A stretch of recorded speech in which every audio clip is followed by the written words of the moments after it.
앵콜을 크게 하셔야죠. 4차에 3차에 기도하십시오. 우리 시간 또 말씀을 드려야 되겠죠. 말씀이 마음에 들어오면 그 말씀이 우리 심령을 바꾸고 새 삶을 살게 하실 것입니다. 오늘 저녁에도 2차 주 강사이신 박영준 목사님께서 나오셔서 말씀 전해주시겠습니다. 큰 박수로 환영해 주시기 바랍니다.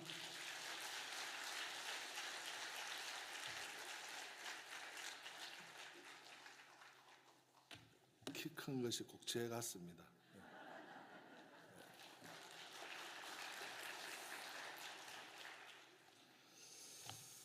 오늘은 히브리서에 있는 말씀을 읽겠습니다. 히브리서 1장입니다. 히브리서 1장 1절부터 읽겠습니다.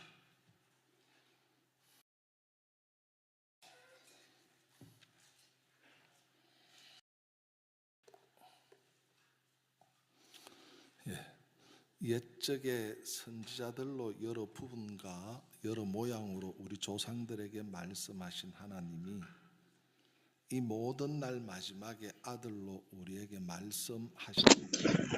Нэг. За хамт Еврей номын 1:1-ээс уншицгаая. Еврей номын 1:1. 하나님의 영광의 광채시요 그 본체의 1:1-ээс 3 хүртэл уншлаа.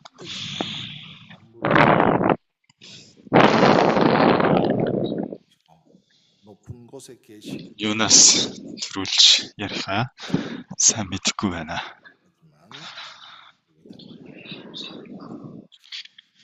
Нэгэн харуун сарын буюу нэг өдөр амьдардаг орхон өд гэж байдаг. Тэр царцаатай тоглож исэн гин. Тэр нэгэн өдөр царцаа ингэж хэллээ. Маргааш уулзъя. Тэгсэн чинь нэг өдөр амьдардаг хорхоо учраас маргааш гэж юу юм гэж асуусан. Тэгэж асуунгаа маргааш гинэ чи мэддэггүй юм уу? Харанхуу болоод шүн болоод нар жаргана. Тэгээд өглөө дахиад нар мандна штэ. Ингэж царцаад нэг өдөр амьдардаг хорхоод нь маргааш гэдгийг тайлбарласан ч ойлгохгүй байлаа. Царцаа ичнээн тэр өдтөө тайлбарлах гал оролдовч тэр нэг өдөр амьдардаг хорхоо өд маргааш гэдгийг ойлгодоггүй юм шиг. Бас энэ царцаа нэгэн өдөр мэлхийтэй тоглож исэн юм. Мэлхий. За мэлхийтэй тоглож хагаад олирол өнгөрөөд мэлхий за би ичинд орлоо. Дараа жил уулзъя гэсэн гинэ. Дараа жил тэр нь юу юм? Чиний дараа жил гэдгийг тайлбарлаад ойлгох гэж байсан ч энэ царцаа ойлгохгүй байсан гинэ. Хүйтэн үүлэр нь үйл гэж яд юм аа. Үйл ингээд цас ордгийн. Цас нь орсон цас нь хайлаад энэ горхин урсаж эхлээл. Тэгээд дахиад эхлэн тэр үед уулзъя.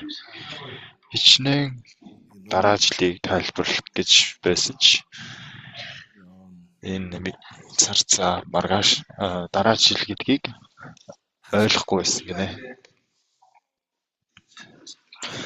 Бид нар ч гэсэн яг царцаа юм уу? Энэ өдтэй адилхан. Энэ амьдрал дээр бид нарын ойлгохгүй зүйлүүд маш их байдаг.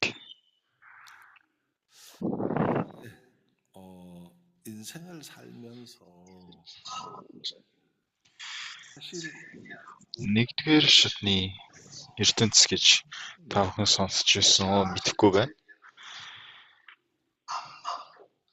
Нэгдүгээр шатны ертөнц бол яг уртлыг л харж явдаг гэсэн. Хажууд гэж байхгүй.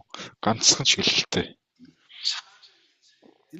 Харин хоёрдугаар dimensionтэй ертөнц бол хоёр зүгтээ тэгээд юутэй болчих вэ гэвэл 그런 гурвалжин гэж бий болдог ч юм уу тий.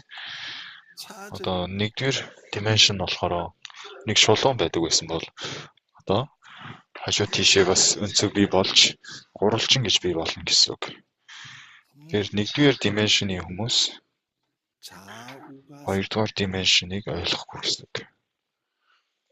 그러니까 1차적인 Жишээлбэл эндээс сүүл рүү явах хэрэгтэй гэж бодъё.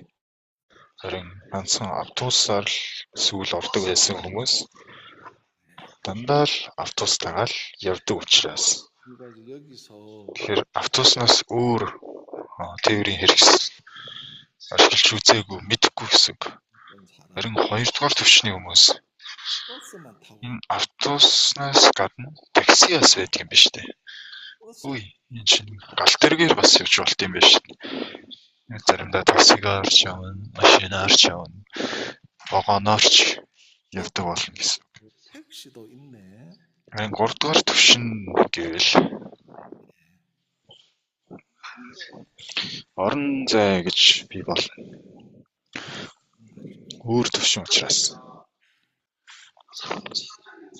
Тэгэхээр 3 дугаар түвшинд амьдардаг хүмүүс энэ өөр орон зай бий болчдөг учраас сүүл рүү явахдаа онгоцоор явж мэддэг болчихно.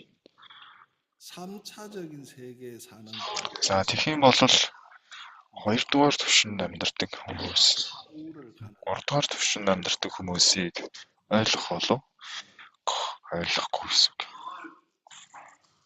Дандаа л 그러면 이 газар дээр амьдарч байгаад 세계에 사는 사람이 사람적인 세계 нэгдүгээр түвшний хүмүүс бол дандаа алхаж явж байсан бол хоёрдугаар түвшний хүмүүс нь одоо тээврийн хэрэгсэл тий автобус, такси, вагон ингээд явдаг болж гуравдугаар түвшин бол онгоц одоо нисээ явдаг болчихно. 앞으로 다니고 За хоёрдугаар түвшин бол ингээд тээврийн хэрэгсэл ашиглаж мэддэг болол гуравдугаар түвшин бол одоо тэнгэрээр явдаг болно гэсэн үг. Тэгэхээр нэгдүгээр түвшин, хоёрдугаар түвшин, гуравдугаар түвшин гэж байдаг бол энэ хоёрдугаар түвшний хүмүүс нь гуравдугаар түвшнийг ойлгохгүй гэсэн үг. 연계를 타고 이렇게 나를 Ингээд өөр одоо тээврийн хэрэгсэл тий 1차원적인 세계 속에 нисэн хонгоц бий болж байгаа юм чи. Энд ирсэн хүмүүсийн донд нисэн хонгоцоор ирсэн хүмүүс байгаа юу? 공간이 За байхгүй шүү дээ.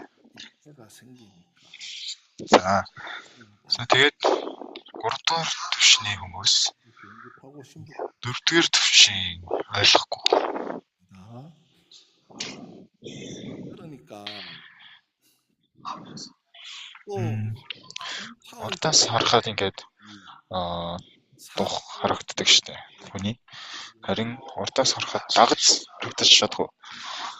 4-р түвшний хүмүүс бол харж чадна. Дээрээс нь хоол идэхэд өглөөний хоол хичнээн одоо шингэсэн байна гэдгийг харагдана гэсэн үг. Энэ 4-р түвшний хүмүүс. Тэгэхээр 3-р түвшний хүмүүс 4-р түвшний хүмүүсийг ойлгохгүй гэсэн үг. Одоо энийг 4-р түвшин хүртэл зүйлийг бидний амьдарч байгаа цаг хугацааны ертөнцийг гэж хэлж болно. Цаг хугацааны ертөнцид амьдардаг биднийг 이것을 가지고 우리가 사는 цаг хугацаагүй мөнхийн ертөнц дотор 사는 багтцсан байгаа гэж ойлгож байна.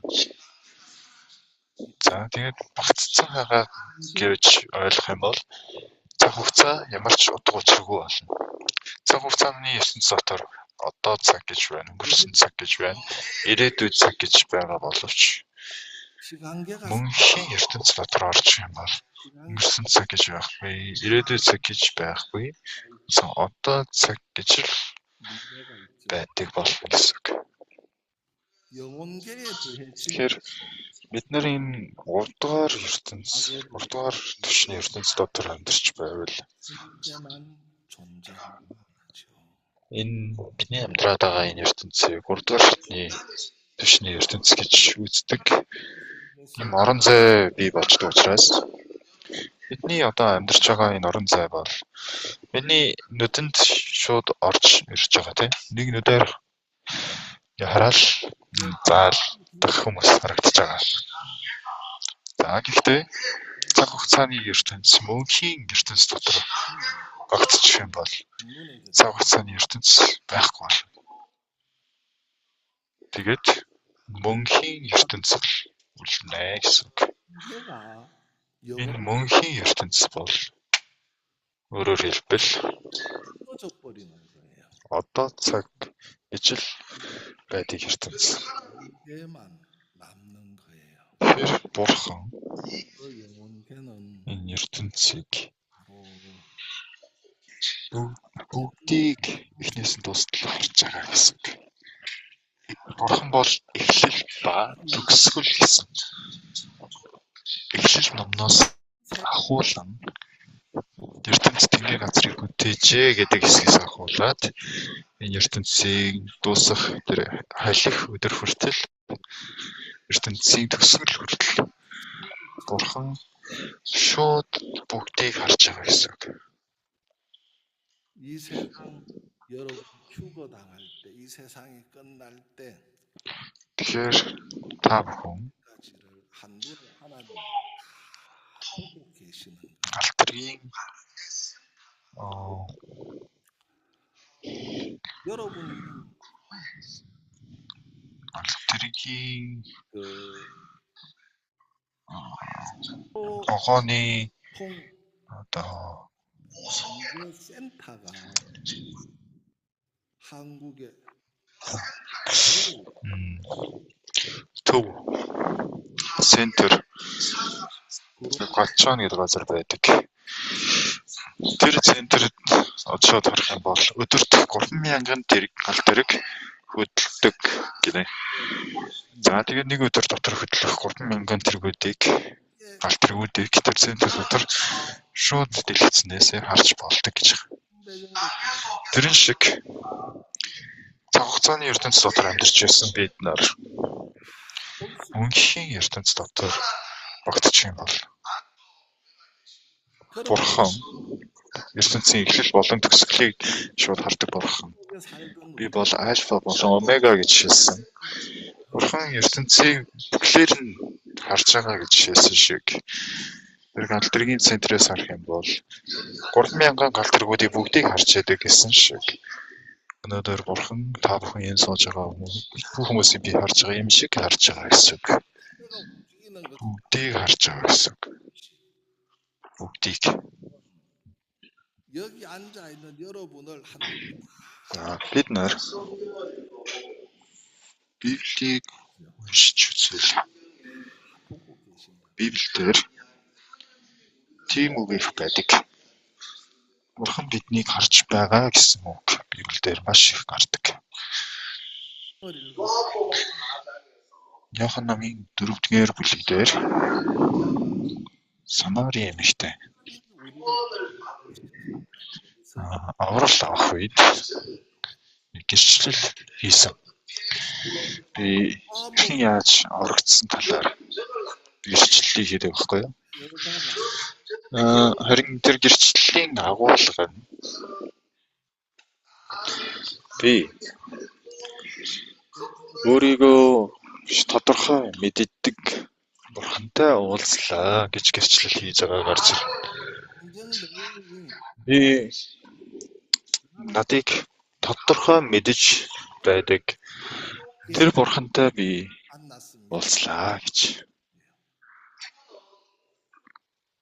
За энэ хүн биднийг маш тодорхой эзэн мэддэг гэж гэрчилсэн байна. За яагаад гэвэл Библиэлд орвол чамд 5 их нөхөр байсан. Харин одоо чамд байгаа нөхөр чинь чиний нөхөр биш. Тэгэхээр яг тодорхой байгаа байхгүй юу? Энэ нөхөр миний нөхөр биш гэдгийг мэдэж байгаа юм байна. Яаж мэдчихв? Хэлээг байхад гээд энэ зөвхөн эзэн Есүс мөн байна. Та нар Есүстэй уулзахаар ирээрээ. Ингэж сайн мэдээ тусганд очиод тарааж эхэлдэг. Та бүхнийг маш тодорхой мэддэг энэ Есүстэй уулзсан. Ямар сайхан хэрэг вэ те? Ямар гайхамшигтай. 알고 계시는 분 Тэр бидний тухай маш тодорхой мэдэж байгаа. 얼마나 감사. Би чамайг эцэстээ намайг үгүйсгэн гэдгийг мэдэж байгаа. 너 Би мэдэж байгаа. Өөрийгөө ямар муухай бохир тийм адгийн хүн бэ гэдгийг мэдэж байгаа гэж. Бид нарыг ямар хүн бэ гэдгийг бурхан мэдэж байгаа. Эхлэл номыг уншиж үзээрэй. Эхлэл номын 25 дээр Исав ба Яаковын талаар хэлэхдээ Исав ба Яаковын талаар түүх гарч ирнэ. Харин Исав Яаков хоёр төрөөчгүй байхад 와 야곱에 관한 이야기를 할 때 бурхан Исав ба Яаковыг бүгдийг нь мэдэж таних байсан гэсэн үг. 태어나지도 Хоёр үндэстэн хэвлий дотор чинь байлдаад байна. 하나님 Харин баг нь илүү хүчтэй өөрөөр хэлбэл одоо том нь дүүдээ үйлчлэн гэж хэлсэн. Бурхан. Хоёр хүүхэд нь төрөөчгүй хэвлий дотор байхад нь 큰 자가 작은 자를 за том нь дүүдээ үйлчлэн шүү гэж амласан байна. Урдаас бүгдийг мэдж байгаа гэсэн үг Бурхан. Биднийг ч гэсэн аль хэдийн мэдж байгаа. Альфа болон омега болох Бурхан Эхлэл номноос илчлэл ном хүртэл бүгдийг харж байгаа. Та бүхний бүх зүйлийг мэдж байгаа Бурхан 하나님 одоо ч гэсэн та бүхнийг харсаар байна. 내가 될 수 있는 하나님 За тэгвэл бид нар түүний өмнө тэр Бурханы өмнө ямар хэлэх үг байх вэ гэж. За бид нар өөрсдөө харвал үнэхээр бохэр хормоо шмуухай. Тийм учраас Библиэлд 우리를 보면 2-р Коринт 5:17-г уншиж үзвэл 2-р Коринт 5:17-г би уншия. Хинч 성경에 хэн нэгэн хүн Христ дотор байвал тэр хүн шинэ бүтээл мөн гэсэн. Хуучин юмсан өнгөрчөө харагдсан шин болсон байна. 자는 새로운 피조물이다. Энэ ишлэлийг уншвал 그런즉 누구든지 тиймээс хэрэг хэн нэгэн хүн Христ дотор байвал тэр хүн шинэ бүтээл мөн. 그 것은 지나갔으니 Хуучин юмсан өнгөрчөө харагдсан шин болсон байна. Энэ ямар утгатай үг вэ гэвэл 그런즉 누구든지 그리스도 за бид нөр 이전 것은 үтгийг бодож үзвэл энэ ишлэлийг шууд ойлгоно. 말씀이 За үт авгалтай болоод авгалтай нь Мэми гэдэг хорхой болдог. За ирвэхий болдог. Ирвэхий болсны дараа авгалтайгийн дүр төрх нь байхгүй болчдөг штэ. Тэр шиг 매미가 되고 나면 бид хүн төлөвтөн бүгдээрээ муухай. Бүгдээрээ заваа. Тим хүм. 그런 것처럼 За тэгвэл одоо за би гэдэг хүн одоо байхгүй гэж ойлгох ёстой. За би 더러운 байхгүй л гэж. Өд авгалтайгийн дүр төрх байхгүй болсон. Би бол маш бохир бузар хүн. 새로운 Өнгөрсөн зүйл юм. Одоо хуучин юмсан өнгөрч харахтун шин болсон байна. Амгалтай байсан би дууссан гэсэн үг. Өнгөрцөн гэсэн үг. 지나갔 Одоо шин болсон. Бурхан л миний дотор байна гэсэн үг. Бурхан л бидний зүрх сэтгэл дотор байгаа гэсэн үг. Бурхан л байгаа. 계신다. За та бүхэн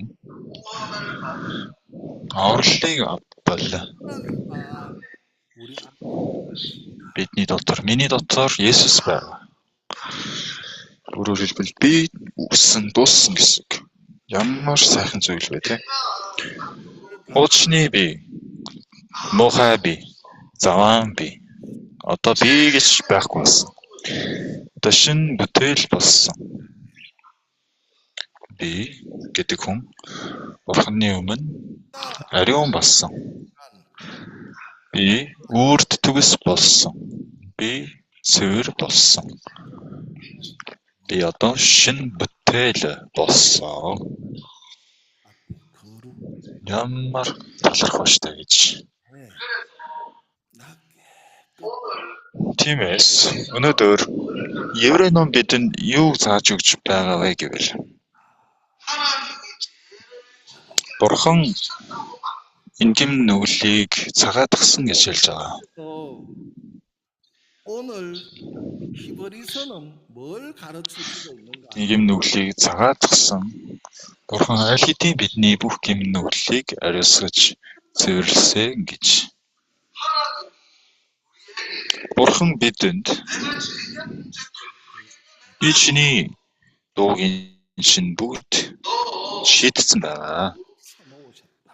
Чи ариусгагдсан. 하나님이 Аль хэдийн өндөрлөгтний гэм нүгэл үүлнэ гэдгийг мэдэж байгаа.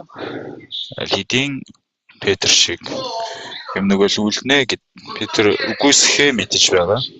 이미 인간이 죄를 피할 것도 알고 Бидний гэм нүглийг хэрхэн яаж 부인할 걸 알고 гэм нүглээс чөлөөлөхийг маш тодорхой бидэнд зааж өгсөн. 또 우리를 Биднийг мэдэж биднийг маш тодорхой мэддэг Бурхан. 하나님은 За тэгвэл Бурхан яаж бидний гэм нүглийг маш цэвэрхэн нэг нэгэнгүй арилгасан гэдгийг Библи хамгийн чухал хэсгийг бидэнд ярьж байна. 우리에게 Та хүн боддоо 깨끗하게 씻어놓으신 би гэм нүглээс уучлагдчихлаа. Би Тэнгэрийн хаанчлалд очих нэ. Ямар сайхан зүйл вэ? Энэс илүү үнцэнтэй сайхан зүйл гэж ойлгох. Еврей номын 1:3 дээр гэм нүглийг арилгах цэвэршүүлэх ажлыг хийсэн гэж байгаа. Аль хэдийн гэм нүглийг цэвэршүүлэх ажлаа хийсэн гэсэн үг. Хин Бурхан хийсэн. 그래서 Ямар сайхан бэ те? 그런 일을 하시고 Нүглүүдийн ариусгалыг гүйцээсэн гэж байгаа. 셨다 이 말이에요. Нүглүүдийн ариусгалыг яаж гүйцээсэн юм бэ? 얼마나 감사합니다. Яаж? Бид нар гэмтэж нүгэлтэй хүмүүс шүү дээ. Ягаад гэвэл нүгэл үүлдээд байдаг учраас. Тийм байхад яаж ариун болж чадах юм бэ? Ачаалалтай биш гэж юу? Сони юм аа. Бид нүгэл үүлдэг байхад яаж ариун болж чадах юм? Яаж ариусгалыг авч чадах юм бэ? Боломжгүй шүү дээ. Гэтэл Библийг уншиж үзвэл Марк номын 2-р бүлэг дээр 저희는 саа өвчтэй хүнд хийсэн. Есүс хэлэхдээ нүгэлтэн минь гэм нүгэл чинь уучлагдсан. Би чамайг гэм нүглээс аварсан. Би чамайг нүглийн ариусгалыг гүйцээсэн. Зөршүүлсэн гэж байгаа. Бурхан гэм нүглүүдийг уучлсан учраас биднийг ариусгасан учраас ариун гэж хэлээд байгаа. Бидний гэм нүглийг цэвэрхэн болгоод өгсөн учраас нүглүүд чинь уучлагдлаа гэж хэлсэн болохоос Бурхан худлаа ярьдаг нэг юм биш шүү дээ. 깨나서 Тийм ээ? 의인이라 그러고 죄를 깨끗하게 씻어 Нүглүүдийг уучлсан учраас нүгэл чинь уучлагдлаа гэсэн юм. Биднийг ариусгасан учраас ариусгацсан гэсэн болохоос гэм нүглийг уучлаагүй байхад гэм нүглийг уучлаагүй үед уучлсан гэж хэлэх ёсгүй шүү дээ. 우리를 의롭게 응. 해놨으니까 Зарим хүмүүст 죄도 씻어 놓지 아니하고 өмнө 의롭게 해놓은 нүглүүд чинь уучлагдсан гэж эзэн хэлсэн юм шиг. Бурхны үг түүний дотор яг байгаагаар нь ороод тийм ээ. Миний нүгэл уучлагдлаа гэж хүлээж авдаг хүмүүс байдаг. Чи зөвхт хүү? Ингэж хэлсэн Бурхны үг яг байгаагаар нь ороод зөвхт хүн болдог хүмүүс байдаг. Марк номын 2-р бүлгийг харвал маш сонин зүйл гарч байгаа. 그대로 들어가서 Юу сонирн бэ гэвэл энэ хийсэн үгнээс нь ингээд ховч ярьдаг хүмүүс байна. Юу гэсэн үг гэвэл 누군가 하면은 хуулийн багш нар, хууль заадаг багш нар үе тэр Есүс гэдэг хүн Бурханы хүү гэдэг юм. Нүгэлч нь ууцлагдлаа гинэ. Гэм нүглийг Бурхан л ууцлж чадсан штэ. Энэ юу яриад байгаа юм бол гээл.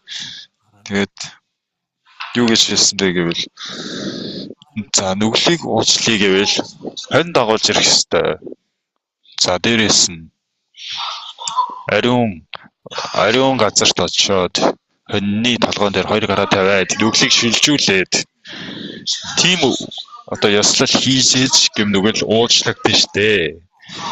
Өнөө хүртэл тэгж гэм нүглийг ууцласаар ирсэн шүү дээ. 양을 잡고 Тэгээд энэ хүн одоо хэн болоод гэм нүглүүд чинь ууцлагдсан гэж мэгээл. 지금까지 그렇게 죄를 Энэ хүн одоо хэн болоод тэгээд байгаа юм бэ? Хүмүүсийн зүрх сэтгэл дотор Бурханы үг орох биш. Эргэлзээд байгаа хүмүүс олон байсан. Тийм учраас ичнээн зөвхт хүн гэж хэлээл ичнээн гэм нүглээс уучлагдсан гэж хэлсэн ч гэсэн Бурханы үг түүний зүрхэнд орохгүй. Эргэлзэж Бурханы хэлсэн үгийг ингээд түлхэж гаргаад байсан гэсэн үг. 이야기하고 제 사함을 받았다고 이야기를 해도 Тийм тэгсэн учраас 말씀이 ичнээн 들어가고 зөвхт хүн гэж ярьсан ч гэсэн итгэж чадахгүй байсан гэсэн үг. 내는 거예요. Тийм болохоор насаараа сүмд явсан ч гэсэн гэм нүгэлтэйгээр насан туршид сүмд явж байгаа л эцэст хамд ордог хүмүүс маш олон байдаг юм аа. Харин манай сайн мэдээ чуулган бол хэрхэн яаж гэм нүглээс ангичирдаг вэ гэдгийг маш дэлгэрэнгүй тайлбарлаж хэлж өгдөг билээ. Тэгээд гэм нүглээс бүрэн цэвэршээд Бурхан Ааваа таны өмнө би ариусгагдчихлаа. Бурхан Ааваа би гэмээс чөлөөлөгдчихлөө гэдэг 시선 зэрэгтэй хэлж чаддаг бол. Үнэхээр гайхалтай. Бурхан гэм нүглийг цайруулж ариусгахгүйгээр гэм нүглч нь ууцлагдсан гэж хэлэхгүй нь л алтай шүү дээ. Харин яаж гэм нүгэл цавцгаан болоод угаагдсныг Библи бидэнд маш дэлгэрэнгүй тайлбарлаж өгч байгаа. 사했다고 말하지 않는 거예요. 어떻게 Та бүхэн 우리하게 시선 2-р Коринтыг хайж олоорой. 성경은 우리에게 자세하게 설명. 2-р Коринт 5-р бүлэг байна. 여러분이 2-р Коринт 5-р бүлгийг олоорой. 바랍니다. 5-ын 21 байна. 고린도후서 5장입니다. Тэр нүглийг үл мэдгч түүнийг за тэр гэвэл юм бэ? Бурхан нүглийг үл мэдгч гэж юм бэ? Нүглийг үл мэдгч бол Есүс юм аа.